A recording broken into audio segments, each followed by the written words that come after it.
આગળ સમાચારમાં વાત કરીએ તો સુરતથી સમાચાર પ્રાપ્ત થયા છે। તો સુરતથી સમાચાર સામે આવી રહ્યા છે। મહત્વપૂર્ણ સમાચાર સુરતથી સસ્તા ભાવની લાલચમાં વલસાડનું પરિવાર છેતરાયું છે। તો સસ્તું સોનું લેવા લાખો રૂપિયામાં આ વલસાડનું પરિવાર છેતરાયું છે। મહત્વપૂર્ણ સમાચાર સામે આવી રહ્યા છે। ખોદકામ દરમિયાન દાગીના મળ્યા હોવાનું જણાવ્યું હતું અને જે બાદ સોનું સસ્તા ભાવે વેચવાનું કહી ગઠિયાઓએ ડુપ્લિકેટ સોનું પધરાવ્યું હતું। તો ડુપ્લિકેટ સોનાની જાણ થતાં જ પલસાણા પોલીસને જાણ કરી છે। પલસાણા પોલીસે એકને ઝડપી પાડ્યો છે, જ્યારે મુખ્ય સૂત્રધાર છે તે ફરાર જણાઈ રહ્યો છે।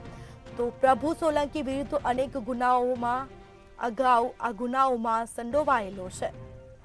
તો સુરતમાં સસ્તા ભાવની લાલચમાં વલસાડનો પરિવાર છેતરાયો છે।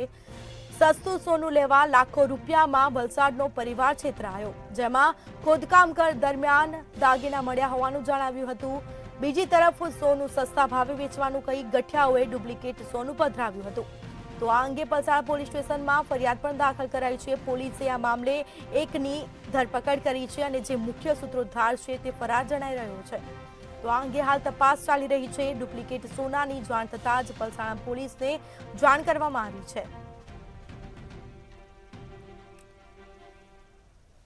તો સસ્તા ભાવની લાલચમાં વલસાડનો પરિવાર છેતરાયો છે। સસ્તું સોનું લેવા લાખો રૂપિયામાં આ વલસાડનો પરિવાર છેતરાયો છે, જેમાં ખોદકામ દરમિયાન દાગીના મળ્યા હોવાનું જણાવ્યું હતું અને જે બાદ સોનું સસ્તા ભાવે વેચવાનું કહી ગઠિયાઓએ ડુપ્લિકેટ સોનું પધરાવ્યું હતું।